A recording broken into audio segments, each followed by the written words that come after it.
What if the most expensive house in Montecito wasn't really owned by the person everyone thought lived there? Let that sit for a second. Because if that question makes you uncomfortable, good. It should. It challenges the one thing celebrity culture depends on more than money, more than fame, more than followers: the illusion of ownership, of control, of truth. But before we continue, please subscribe and turn on the notification bell for updates. Picture this. Early morning in Montecito. The fog hasn't fully lifted yet. Palm trees barely moving. Gates closed. Cameras nowhere in sight. This is the kind of place where silence costs millions and privacy is treated like oxygen. People don't just live here. They disappear here. Or at least, they're supposed to. And yet, every now and then, something slips. A comment that lingers half a second too long. A timeline that doesn't quite add up. A mansion that appears in the background of stories it shouldn't be part of. And this time, the crack didn't come from a royal source. It didn't come from a tabloid leak. It didn't even come from Montecito. It came from Kim Kardashian. Yes, that Kim. Now before you roll your eyes or click away, ask yourself this. When was the last time Kim Kardashian spoke casually about real estate, favors, and long-term arrangements without knowing exactly what she was doing? Exactly. Kim doesn't miss. She doesn't stumble into controversy. And she certainly doesn't expose herself to backlash unless the ground beneath her is already shifting. Which begs the question, why now? Why this? And why Meghan Markle? Because buried beneath polished interviews, carefully worded press statements, and immaculate lifestyle branding is a story that doesn't want to be told. A story about borrowed space, borrowed status, borrowed time, and a Montecito mansion that may have been doing far more work than anyone realized. Here's the thing no one tells you about celebrity living arrangements. Ownership is optional. Access is everything. In Hollywood's uppermost circles, people don't always buy homes. They're placed in them, loaned them, allowed to occupy them as part of a larger, unspoken arrangement. Sometimes it's a favor. Sometimes it's leverage. Sometimes it's a test. And sometimes it lasts far longer than anyone is supposed to notice. So let's rewind. When Meghan Markle and Prince Harry arrived in California, the story was clean. Fresh start. Privacy. Independence. A life built away from royal pressure. Montecito became the symbol. The fairy tale location. The physical proof that they had landed on their feet. But almost immediately, quiet questions started circulating. Why did certain details about the property change depending on who was speaking? Why were some renovations rumored but never confirmed? Why did neighbors describe a pattern that didn't match official timelines? At first, these questions were easy to dismiss. After all, celebrities value privacy. Security concerns exist. Information gets blurred on purpose. But then more inconsistencies appeared. And then more. And then Kim Kardashian made a comment that wasn't meant to be a headline. It didn't sound like an accusation. It didn't sound like gossip. It sounded like familiarity. The kind of familiarity that only comes from knowing how these arrangements really work. And that's where this story stops being about Meghan Markle alone. Because Kim Kardashian doesn't exist outside the system. She is the system. She's navigated borrowed jets, shared estates, quiet favors, and unspoken alliances for decades. She understands the difference between ownership and occupancy better than almost anyone alive. Which is why her words mattered. Not because they were loud, but because they were calm. Because exposure doesn't always look like confrontation. Sometimes it looks like letting the truth breathe just long enough for people to notice it themselves. And once they do, they can't unsee it. Now let's be very clear about something. This story is not about proving legal ownership. Deeds and contracts aren't the point here. This is about perception, image, narrative, about how long a borrowed reality can be presented as permanent before it starts to crack. And the cracks were there. In photos, in offhand remarks, in who showed up, and more importantly, who didn't. There were stretches of time where the Montecito mansion seemed more like a backdrop than a home, a set rather than a sanctuary. And when you start asking why, the answers get uncomfortable very quickly. Who benefits from a high-profile figure appearing settled, stable, and independently housed? Who benefits from silence? And what happens when that silence becomes inconvenient? Here's another uncomfortable question for you. If everything about the Montecito story was straightforward, why does it require so much explanation? Think about it. Truly private arrangements don't need defending. They don't need constant reframing. They don't need carefully curated lifestyle narratives to support them. But borrowed arrangements do. Because borrowed things come with expiration dates. And when those dates start approaching, people get nervous. Now let's talk about timing. Why is this conversation resurfacing now? Because power dynamics shift. Because alliances change. Because the celebrity ecosystem is not built on loyalty, but usefulness. And once usefulness fades, so does protection. Kim Kardashian is a master of reading those shifts. She doesn't move early. She doesn't move late. She moves when the ground is already unstable, which suggests something important. This wasn't a random slip. This wasn't an accident. This was a signal. A signal that something long whispered behind closed doors was no longer being actively protected. And when protection disappears, stories surface, especially stories tied to real estate, access, and borrowed prestige. Because houses aren't just houses at this level. They're statements. They're shields. Their credibility made concrete. If you look successful, you are successful. If you look settled, you are settled. If you look independent, people stop asking questions. Until they don't. And once they start asking, the entire structure wobbles. Now ask yourself this. Why would someone allow another high-profile figure to occupy a mansion for years without clarifying ownership publicly? There are only a few possible answers. None of them are simple, and none of them are comfortable. Sometimes it's generosity. Sometimes it's strategy. Sometimes it's obligation. And sometimes it's about control. Because when you don't own the ground beneath your feet, someone else does. And that someone always has leverage, whether they use it or not.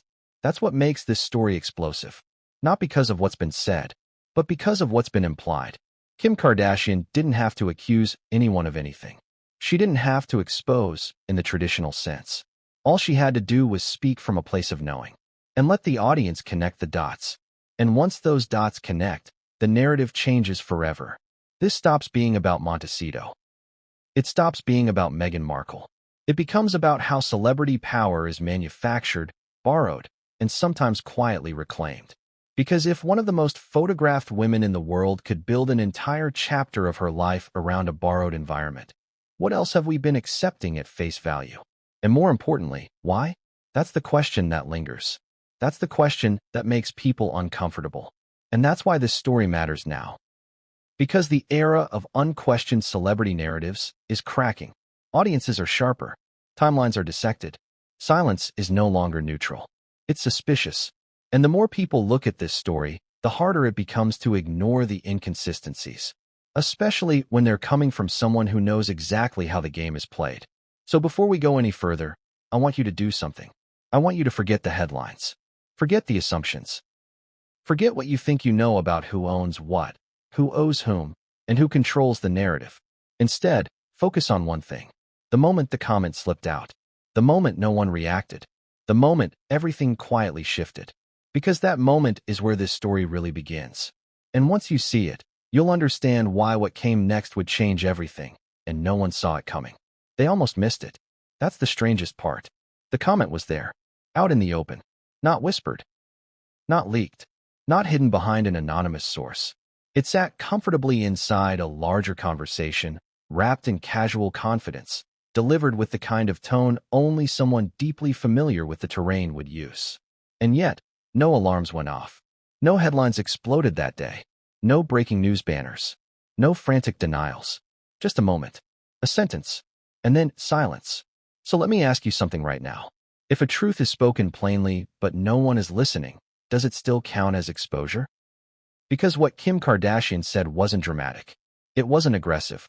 It wasn't framed as an accusation. And that's exactly why it mattered. The comment came during a broader discussion about celebrity life in California. Real estate. Privacy. The strange, unspoken ways powerful people move without ever seeming to move at all. Kim was relaxed. Comfortable. Speaking the language of someone who's been inside the rooms most people only imagine. And then she referenced living arrangements. Not hers. Not even directly Meghan's. But arrangements. She talked about how, in certain circles, homes aren't always owned in the way the public assumes.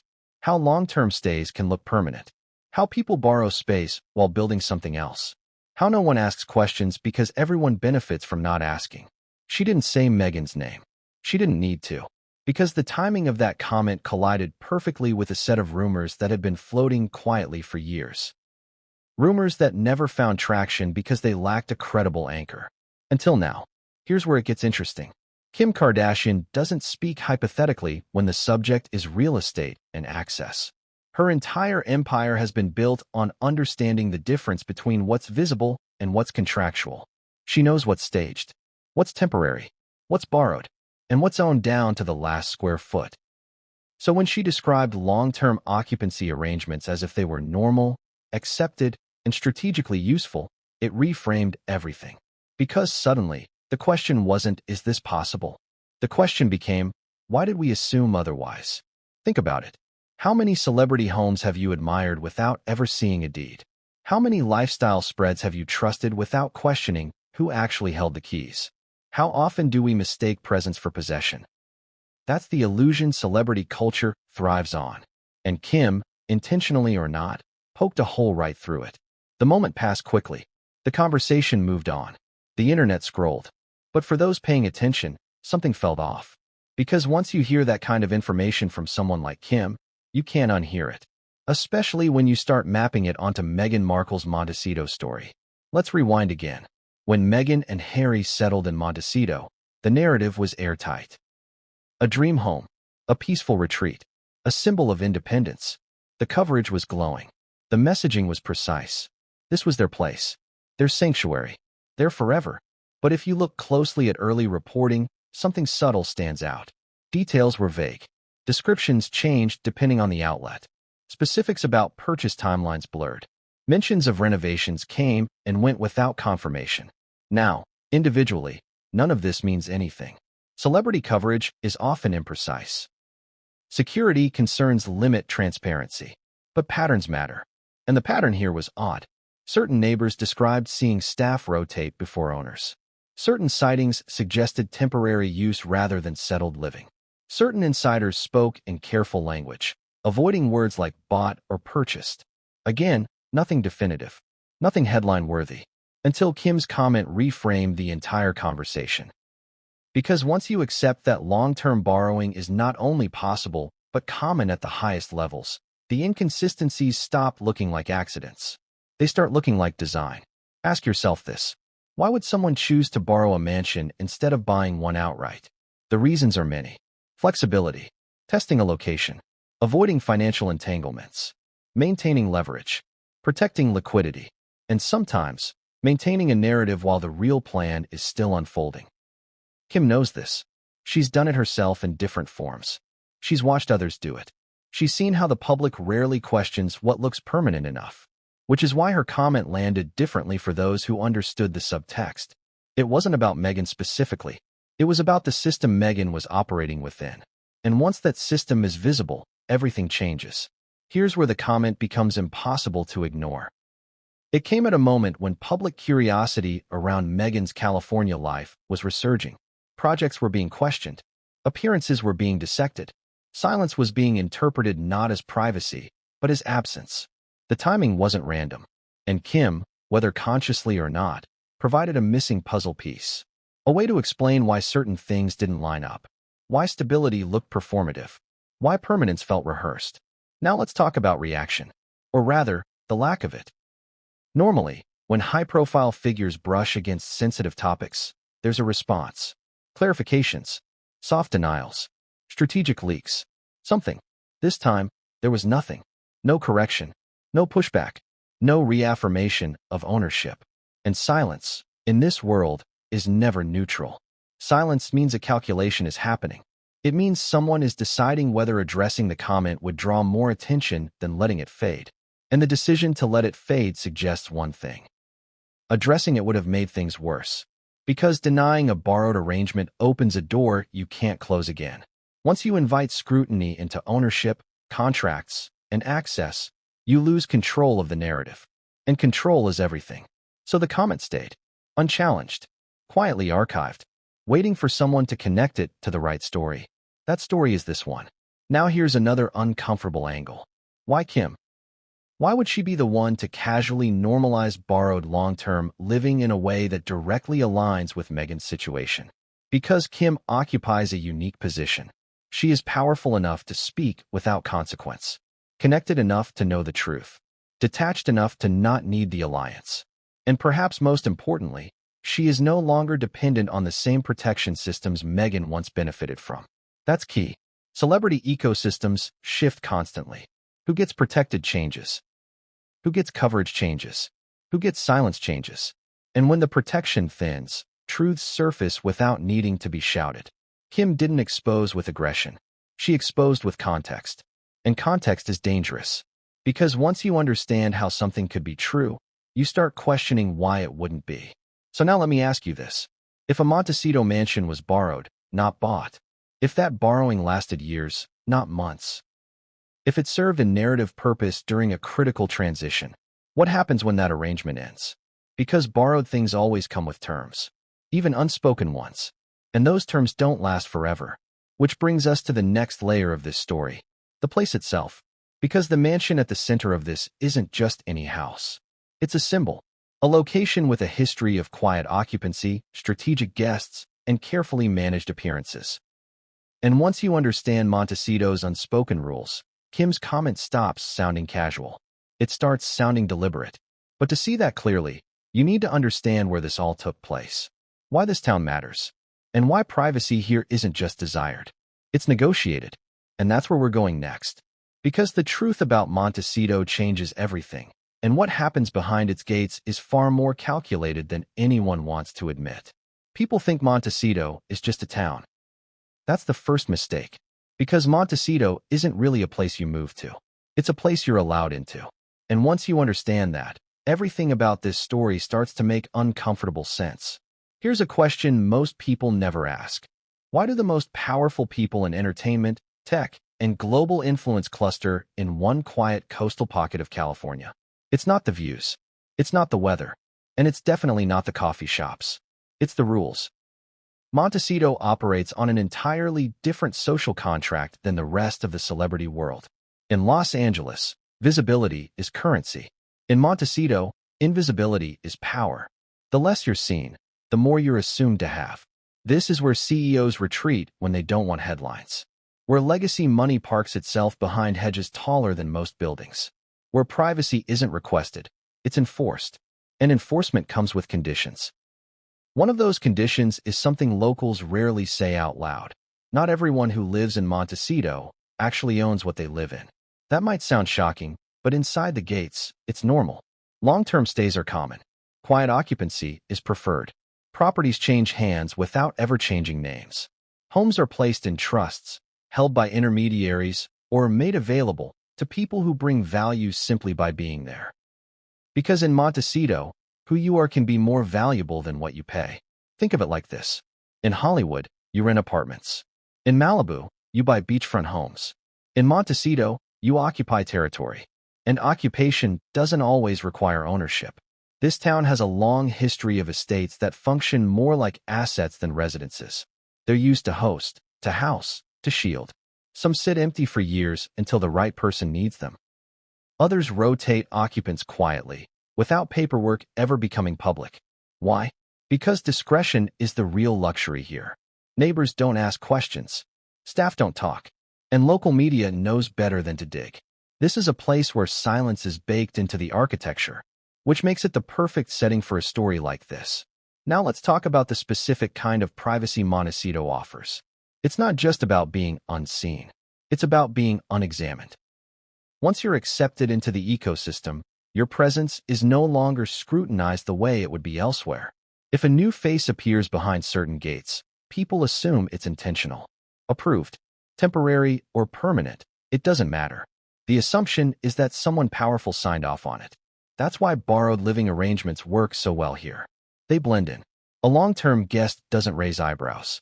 A quiet occupant doesn't trigger curiosity. A mansion with lights on doesn't invite investigation. And when someone high-profile arrives, the story is often written before anyone checks the details. Which brings us back to Meghan Markle. When Meghan and Harry were first linked to Montecito, the town itself did half the narrative work for them. The location communicated stability, wealth, permanence. It whispered, "They belong here now." That whisper was powerful, because Montecito is not where people go temporarily. At least, that's what the public believes. But insiders know better. There's an entire category of residents who live there without planting roots. They're evaluating, waiting, strategizing, using the location to signal something before making their next move. And sometimes, they stay longer than expected. Years longer. Here's where the contradiction starts to surface. If Montecito is about invisibility, why was Meghan's presence so carefully curated? Why did certain moments get highlighted while others disappeared? Why did coverage emphasize lifestyle over logistics? Why did no one ever seem to ask, how exactly did this arrangement come together? Because asking those questions would have broken the spell. And spells are fragile things. Now think back to Kim Kardashian's comment. Her casual explanation of how people live in places without technically owning them wasn't theoretical. It was experiential. It was spoken like someone describing a system she's used many times before. And Montecito is one of the places where that system thrives. Kim understands this town. She understands what it represents. And she understands how easy it is to mistake acceptance for ownership here. Because once you're behind the gates, the outside world stops asking. That's the genius of Montecito. It doesn't need explanations. Which is why it's the perfect hiding place for arrangements that aren't meant to be interrogated. Now here's another question you should be asking yourself. If Meghan truly owned the Montecito mansion outright from the beginning, why was there such careful ambiguity around the early days? Why did reports conflict about move-in dates? Why were some early descriptions corrected later? Why did certain details seem to be retrofitted into the narrative rather than stated up front? In most celebrity real estate stories, the purchase is the headline. Price, square footage, architectural style. Those details are celebrated. Here, they were muted. That's not accidental. That's what happens when the story isn't about a transaction, but about an arrangement. And arrangements thrive on flexibility. Montecito allows that flexibility because it's insulated. Because the people who live there value discretion over clarity. Because no one benefits from pulling threads. Until someone does. And once that happens, the entire fabric starts to unravel. What makes this even more intriguing is that Montecito has seen this before. Quiet occupants who stayed for years before suddenly leaving. Estates that changed use without ever changing hands. Homes that functioned as strategic locations rather than personal sanctuaries. This isn't new. What's new is the level of attention. Because Meghan brought global visibility into a space that survives on none. And when you combine high visibility with low transparency, tension is inevitable. That tension sat beneath the surface for a long time. Until Kim's comment reframed it. Because once you understand Montecito's culture, the idea of borrowing a mansion for years stops sounding outrageous. It starts sounding practical, strategic, even smart. But smart doesn't mean permanent. And Montecito has a way of reminding people of that. Because no matter how quiet the town is, it always knows who belongs, who's visiting, and who's overstayed. And when that balance shifts, things change quickly. People stop returning calls. Access narrows. Invitations dry up. And that's when stories start moving. So now we know this much. Montecito isn't just a backdrop. It's an accomplice. A system designed to protect ambiguity. Which means if something stayed hidden here for years, it wasn't because it couldn't be discovered. It was because it was allowed to remain hidden. Until it wasn't. And the moment that permission quietly expired, the story began to surface. But Montecito alone doesn't explain everything. Because there's one specific property, one estate, that keeps appearing at the center of whispers, timelines, and unexplained overlaps. A mansion with a history. A mansion with a pattern. A mansion that seems to welcome long-term guests a little too easily. And once you look at that house closely, the entire story takes on a new shape. Because the house itself may be the biggest clue of all. And that's where we're going next. The mansion in question isn't just a house. Calling it that would almost be insulting. It's more like a statement carved in stone and glass, a carefully orchestrated tableau of wealth, style, and quiet influence. Every hedge, every security camera, every ornate gate is part of a system designed to say, this is untouchable, this is discreet, this is deliberate. At first glance, it looks like every other luxury estate in Montecito. Expansive lawns, panoramic ocean views, infinity pools that blend seamlessly with the horizon. But the details matter. And the details always tell a story. For one, The property has a history of long-term occupancy that doesn't always match the official ownership records. Celebrities, philanthropists, and influencers have rotated through its halls like actors on a stage, sometimes staying months, sometimes years. And for those watching from the outside, it's easy to assume permanence. A well-manicured garden, lived-in terraces, seasonal decorations, all the visual cues that signal someone owns the place. Mask the underlying reality. Many occupants are technically guests. This is where Meghan Markle's situation becomes more than just a footnote. For years, her presence at this mansion appeared seamless. Photos captured moments of leisure, a quiet morning by the pool, a family stroll, a carefully curated interior shot. To the public, it looked like a permanent home, the kind you own outright, the kind that signifies stability and independence. But Montecito insiders noticed patterns that didn't quite line up. Staff rotations didn't follow typical private home schedules. Deliveries and renovations were sporadic and inconsistent. And subtle glimpses of maintenance crews suggested work being done that wasn't billed to an owner, but arranged quietly behind closed doors. Now, let's add Kim Kardashian into the mix. When she made her offhand comment about long-term occupancy arrangements, it wasn't just theory. It was experiential. Kim operates in the same high-stakes world where properties serve as tools, currency, and camouflage. She understands the delicate balance between visibility and discretion, between seeming permanent and actually being permanent. So when she referenced these arrangements casually, it reframed how anyone paying attention should interpret Meghan's Montecito life. Think about it. If a home can be borrowed for years, complete with all the visual cues of ownership, what does that do to the narrative of independence we've been sold? It complicates it. It shifts the story from "this is a permanent royal retreat" to "this is a carefully managed arrangement that balances privacy, optics, and influence." And that's precisely why insiders rarely speak openly about these situations. The mansion itself becomes a kind of silent player in a larger game. It mediates power, access, and reputation. It's not just a backdrop, it's a participant. Every stay, every guest, every visible moment is calculated, which is why patterns matter so much, and why anomalies, however subtle, become revealing when viewed in aggregate. Let's consider some of those anomalies. Photographs that surfaced over the years sometimes showed differing furniture arrangements. Sometimes landscaping appeared complete, sometimes unfinished. Certain staff members seemed to appear inconsistently in public-facing moments.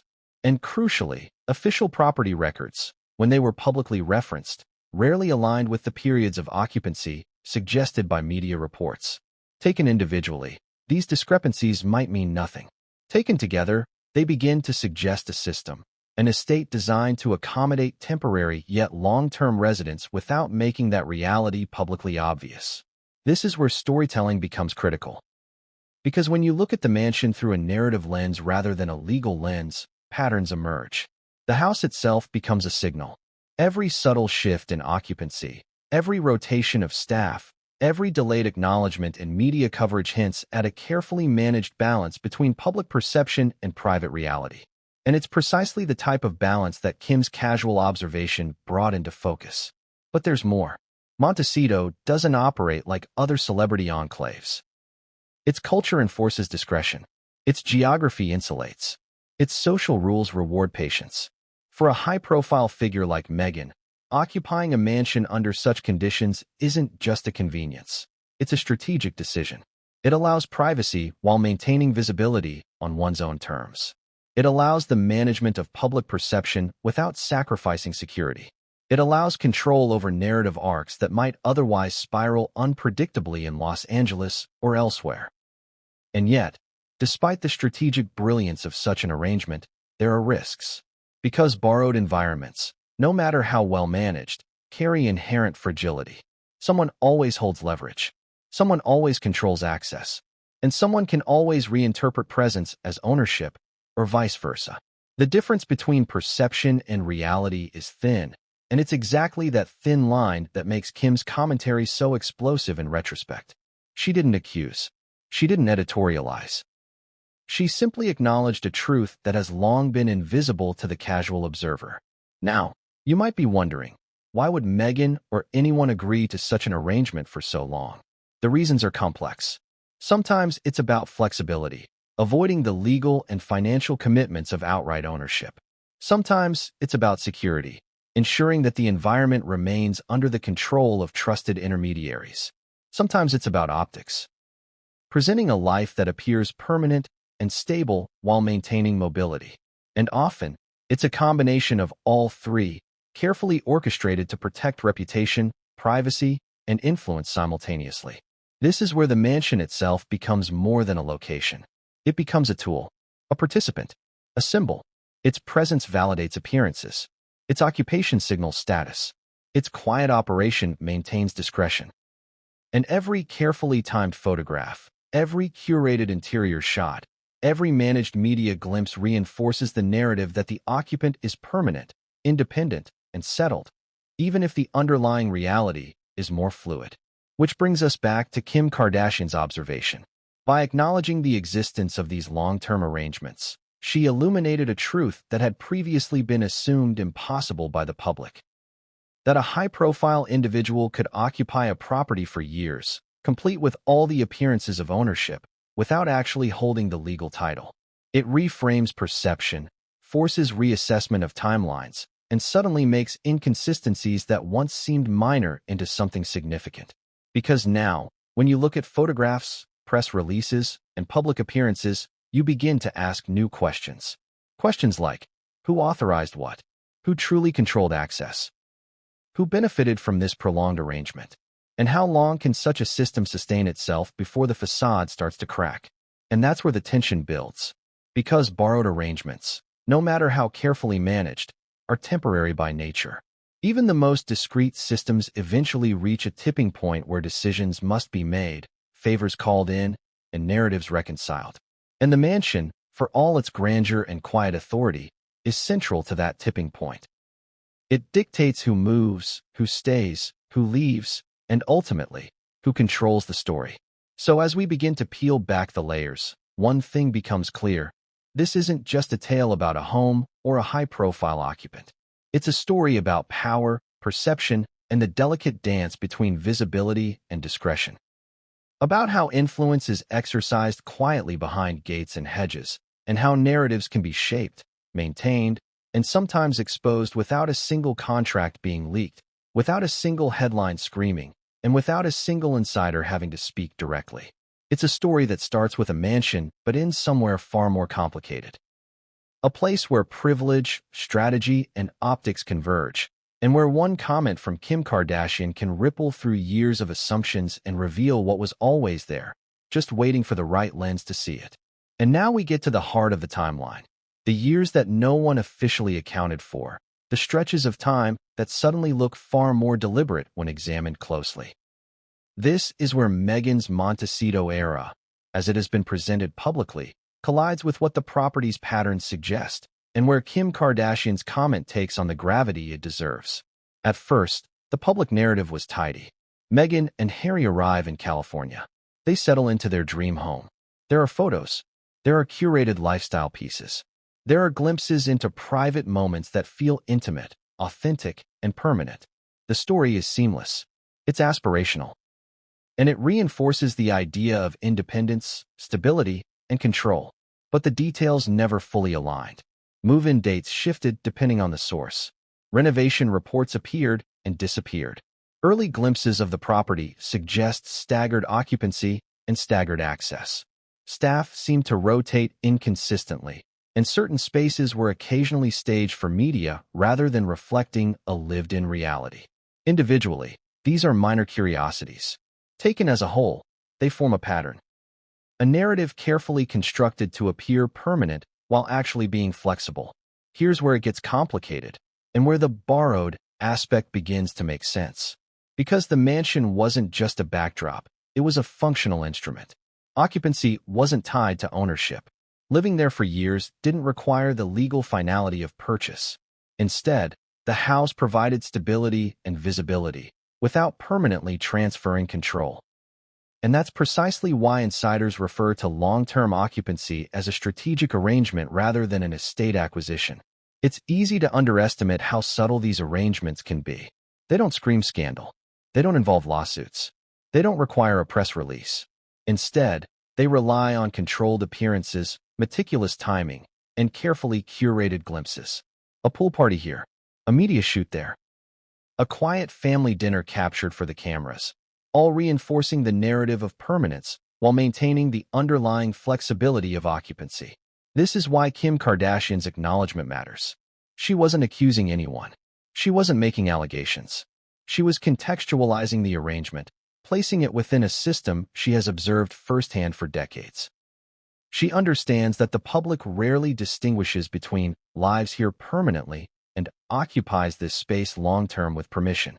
And when she framed it as a standard practice, she implicitly suggested that the Montecito situation was neither unprecedented nor unusual.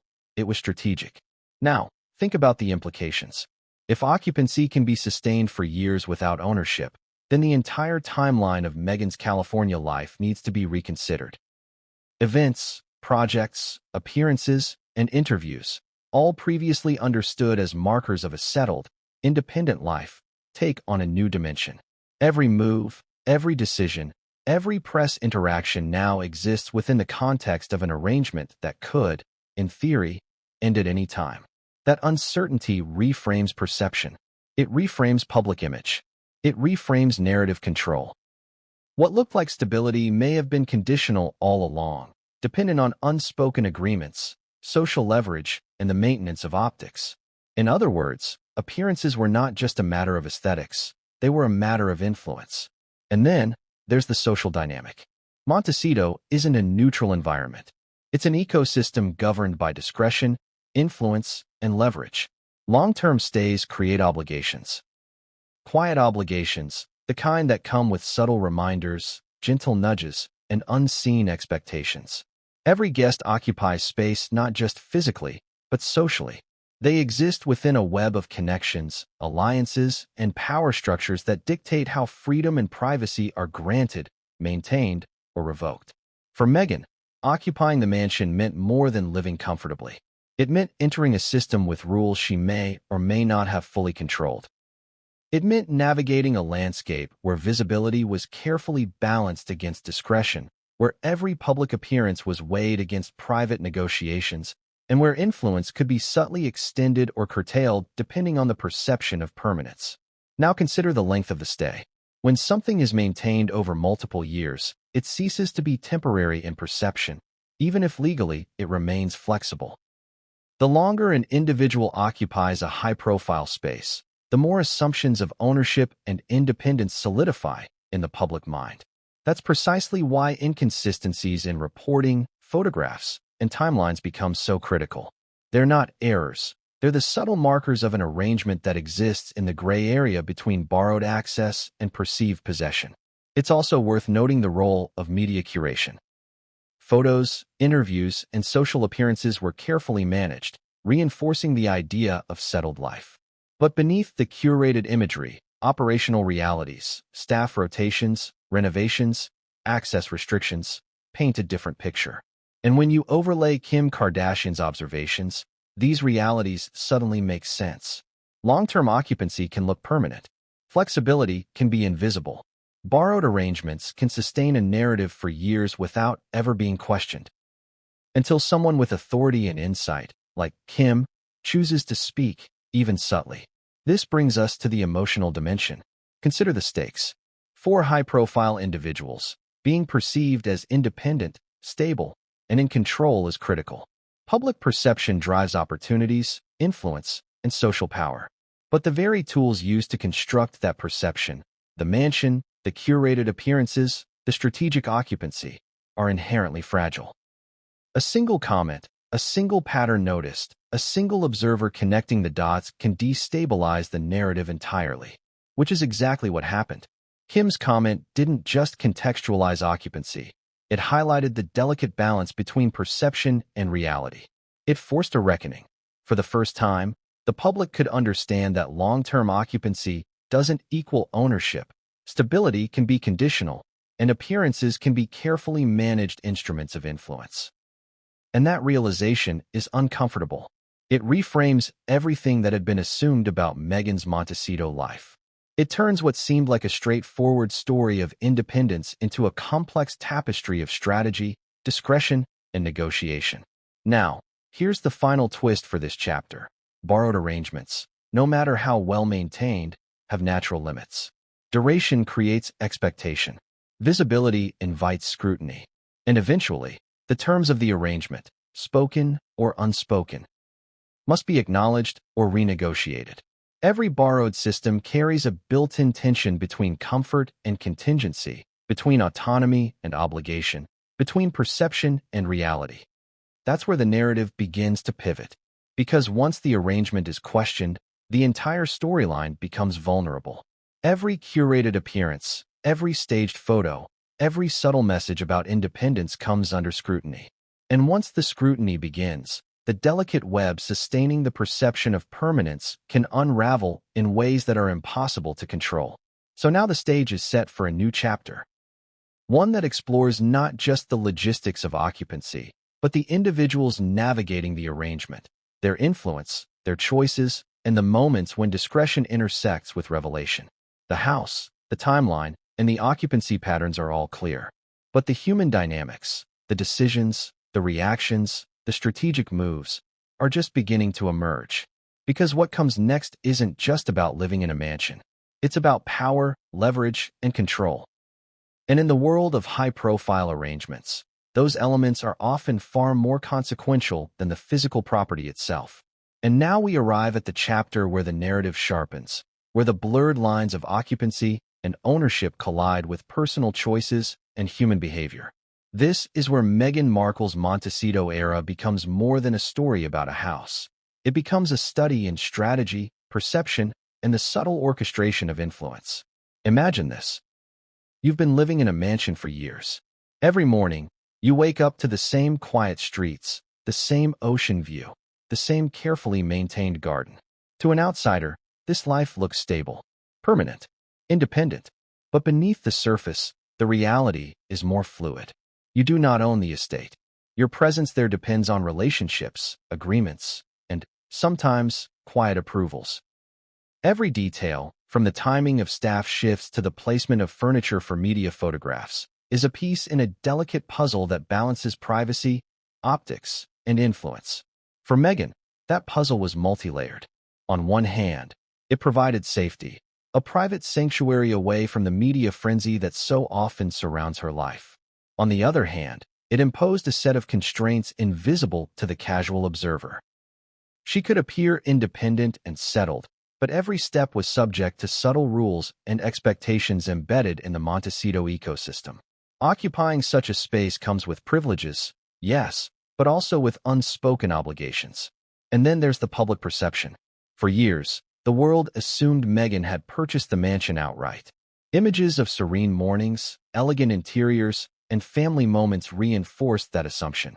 To the average observer, this was a permanent home, the kind that signals financial and personal autonomy. But insiders, those familiar with Montecito's culture, understood the nuances. Long-term occupancy can be arranged in ways that simulate ownership. Staff rotations, security measures, and media access can all be coordinated without ever transferring legal title. The illusion of permanence is deliberate. The narrative is controlled. Which brings us back to Kim Kardashian's comment. By casually referencing these long-term arrangements, Kim framed a system that is invisible to most of the public but well understood within the upper echelons of celebrity culture. She highlighted a truth that many had overlooked. Just because someone appears to own a home doesn't mean they do. And in doing so, she forced a re-evaluation of assumptions that had stood unchallenged for years. Let's break down the implications.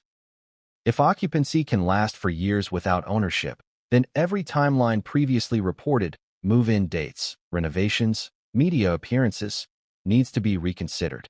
Every photo that suggested permanence now carries ambiguity. Every curated narrative of independence becomes a potential performance, a carefully managed signal rather than a reflection of legal reality. The mansion is no longer merely a backdrop. It's a strategic instrument in a broader narrative. And the emotional stakes are high. Maintaining the appearance of stability while navigating an arrangement that is inherently temporary is psychologically complex. It requires constant awareness of perception, continuous coordination with staff and intermediaries, and meticulous control over public-facing moments. Small errors, a mistimed photograph, an inconsistent report, a stray comment, can jeopardize the narrative. Yet, for all the control exercised, the system is inherently fragile. Montecito itself, with its culture of discretion and influence, enforces compliance without confrontation. Guests learn quickly what can be revealed, what should remain hidden, and how to operate within a framework that balances visibility with invisibility. But that balance is delicate. It requires constant negotiation, even from the most seasoned occupants. And that's where the tension builds. Because long-term borrowed occupancy, by its nature, has limits. Even subtle signals from neighbors, staff, or intermediaries can indicate that the arrangement is being evaluated or renegotiated. Public visibility, media attention, and Kim Kardashian's comments all intersect to create pressure points. What was once unnoticeable becomes visible. What was once assumed stable now appears conditional. It's also worth considering the strategic advantages of such an arrangement. Occupying a high-profile estate without legal ownership provides flexibility, security, and privacy. It allows mobility, shields assets, and creates leverage. The occupant benefits from the perception of permanence while retaining options that outright ownership might restrict. And from the perspective of the property's true control holders, the arrangement ensures influence without exposure. Everyone gains, but the balance is maintained through careful observation and subtle control. This is the crux of the Montecito story. It's not merely about a mansion or even about Meghan Markle personally. It's about a system of influence, power, and perception that operates quietly behind gates, hedges, and manicured gardens. It's about how appearances are managed, how narratives are sustained, and how control can be exercised without legal claim. Now, layer in the public's assumptions. Years of photographs, lifestyle coverage, and carefully staged moments all contribute to the perception of permanent ownership. Each curated detail reinforces the narrative that Meghan was independently settled in Montecito, when in reality, her occupancy was part of a broader, unspoken arrangement. That subtle dissonance between perception and reality is precisely what Kim's comment illuminated. And here's the uncomfortable truth. Once the public starts understanding that dissonance, the entire narrative is destabilized. Stability becomes conditional. Independence becomes relative. The illusion of permanence is exposed as performance. And when perception shifts, influence shifts as well. That's why this chapter of the story is so critical, because it reveals how long-term arrangements function as instruments of both privacy and power. It shows how control is exercised not through contracts, but through culture, expectation, and subtle social negotiation. And it demonstrates how perception can be as powerful as legal ownership, sometimes more so, until someone like Kim Kardashian, intentionally or not, brings the system into focus. And once that focus exists, the stage is set for scrutiny. Questions emerge. Timelines are re-examined. Photos are revisited. Narratives that once seemed airtight now appear carefully constructed and contingent. And in the high-stakes world of celebrity influence, that shift can have profound consequences. The mansion, the town, the occupancy, all of it now exists in a new light. What appeared as a settled, permanent, independent life is revealed as a carefully managed system, one that balances privacy, perception, and control. And within that system, every decision, every appearance, every comment carries weight far beyond the surface. But even with all of this context, one question lingers. How does someone navigate such an arrangement for years without losing autonomy or appearing compromised? That question sets the stage for the next chapter, where we explore the individuals behind the occupancy, their strategies, their choices, and the moments when discretion meets revelation. And now we turn to the human element. The choices, strategies, and subtle negotiations that define life inside a borrowed estate.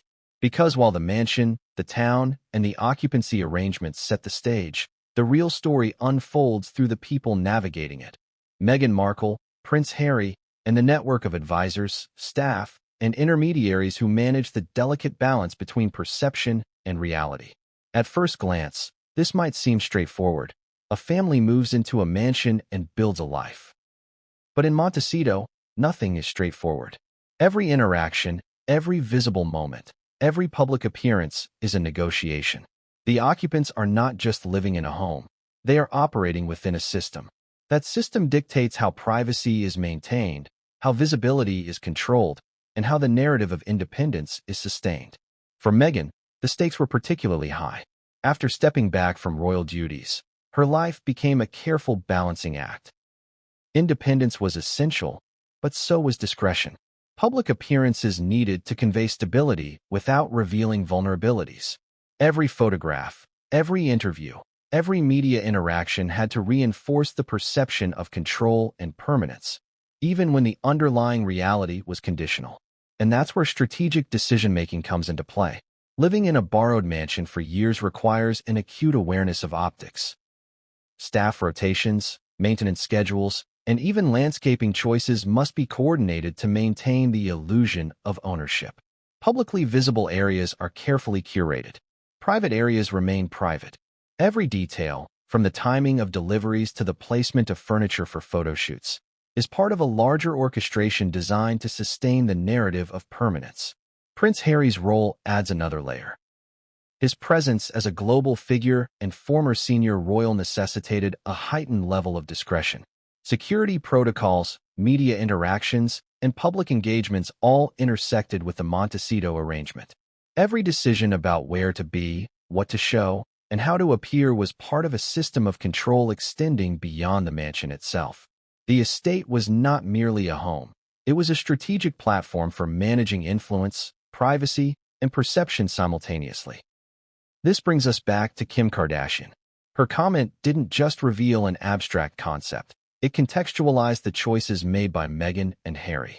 By normalizing long-term occupancy arrangements, Kim illuminated the very system that allowed the couple to operate effectively within Montecito while maintaining control over their narrative.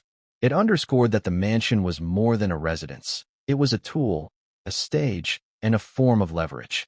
Consider the implications of that. When you live in a borrowed mansion, independence is not absolute. Autonomy exists within boundaries defined by the owners, intermediaries, and local culture. Every decision about hosting, media appearances, or lifestyle projects is influenced by the arrangement itself. Yet, from the outside, it appears as freedom. That duality is precisely what makes Montecito such a powerful backdrop and why Kim's comment resonated. It highlighted a subtle tension between perception and reality that most people never notice. The emotional stakes are equally complex. Living under the guise of permanence while operating within a conditional framework can create internal pressures. Every public interaction carries risk. Every inconsistency can attract scrutiny. Even small lapses, an interview misstep, a staff error, a visible renovation, can threaten the narrative carefully maintained over years. Yet, for those within the system, these risks are managed through coordination, foresight, and constant attention to detail. And then there's the social dimension. Montecito is an ecosystem where relationships, influence, and discretion are currency. Occupants interact not just with staff, but with neighbors, intermediaries, and other influential figures. These interactions are governed by subtle rules: who to engage with, what to reveal, what to withhold. Success in this environment requires social intelligence as much as it does logistical management. Here's an illustrative example. Reports and sightings over the years show patterns suggesting deliberate rotation of staff and controlled access to certain areas. These patterns are not mistakes. They are strategic decisions designed to balance visibility with privacy. They maintain the illusion of permanence while ensuring that operational control remains flexible. And when executed effectively, these choices allow occupants to sustain long-term occupancy without legal ownership, maintaining both safety and narrative consistency. Now, imagine the perspective of an outside observer, journalists, fans, or critics. To them, the timeline looks seamless. The photos, interviews, and curated appearances suggest permanence. But beneath the surface, a network of choices, negotiations, and strategic maneuvers is operating continuously. It's a dance between visibility and discretion, a choreography designed to sustain influence while protecting private life. And that's why the revelation, subtle though it was, carries weight. Kim Kardashian's observation about long-term occupancy reframes the narrative. It provides context for the carefully curated appearances and the seemingly seamless timeline. It suggests that the narrative of independence, stability, and permanence was not purely the result of ownership, but also of strategy, coordination, and careful orchestration within the Montecito system. So the mansion is not merely a residence. It is a strategic instrument. It is a stage for perception management. It is a space where influence, privacy, and narrative control intersect. And within this space, Meghan and Harry navigated complex choices, balancing autonomy with the constraints of the arrangement, visibility with discretion, and public perception with private reality. But here's the tension that drives this chapter forward. Borrowed arrangements, no matter how carefully managed, are inherently temporary. Even the most seamless systems have limits. Agreements have implicit terms. Relationships evolve. Public attention fluctuates. And once scrutiny intensifies, the balance between appearance and reality becomes fragile. This sets the stage for the next revelation: how long-term occupancy, curated appearances, and strategic choices intersected with moments that were unscripted, unexpected, or exposed vulnerabilities. The next chapter will explore those inflection points, where discretion collided with exposure, where perception risked unraveling, and where the carefully managed narrative faced real-world pressures that could not be controlled. And now we reach the chapter where subtle tensions begin to surface, moments that, while easily overlooked at the time, in hindsight reveal the fragility of the Montecito arrangement. Because even the most carefully orchestrated long-term occupancy is not immune to cracks. And in Meghan and Harry's case, those cracks would eventually highlight just how much of the story relied on perception, timing, and carefully maintained appearances. For years, the couple appeared seamlessly settled. The mansion projected stability, privacy, and permanence. Photos showed family moments on sunlit terraces, media glimpses highlighted luxurious interiors, and interviews reinforced the narrative of independence. Yet insiders, and now commentators reviewing timelines, began noticing discrepancies that suggested the situation was more fluid than publicly portrayed. Some of the earliest indicators were mundane but telling. Staff schedules didn't always align with public appearances. Certain spaces in the home would appear staged for photographs, and then revert to a functional, lived-in state that differed from what was shown publicly. Minor renovations, reported in the press as completed, sometimes lagged behind or were quietly adjusted. Individually, these anomalies could be dismissed. Together, they painted a picture of an occupancy arrangement that was dynamic, responsive, and subtly managed, more borrowed than owned. Kim Kardashian's offhand comment now takes on greater significance. By describing long-term occupancy as common and manageable, she provided context for these inconsistencies. What appeared to be minor anomalies were in fact hallmarks of an arrangement designed to balance perception and reality. Staff rotation, delayed renovations, and staged interiors were all part of a system ensuring that the public perceived permanence, while operational control remained flexible. It's important to recognize the emotional and psychological dimensions of this setup.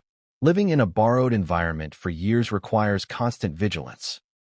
Every public appearance, every media interaction, every photo opportunity is an exercise in narrative control. Deviations from expected behavior could attract scrutiny, jeopardizing the carefully curated story of independence. In Montecito, where discretion is paramount, these pressures are magnified. Occupants must constantly negotiate between visibility and privacy, between projecting stability and managing reality. And this is where strategic decision-making becomes critical. Meghan and Harry were not passive participants. They were navigating a complex ecosystem. The mansion provided safety, comfort, and privacy, but also imposed subtle constraints.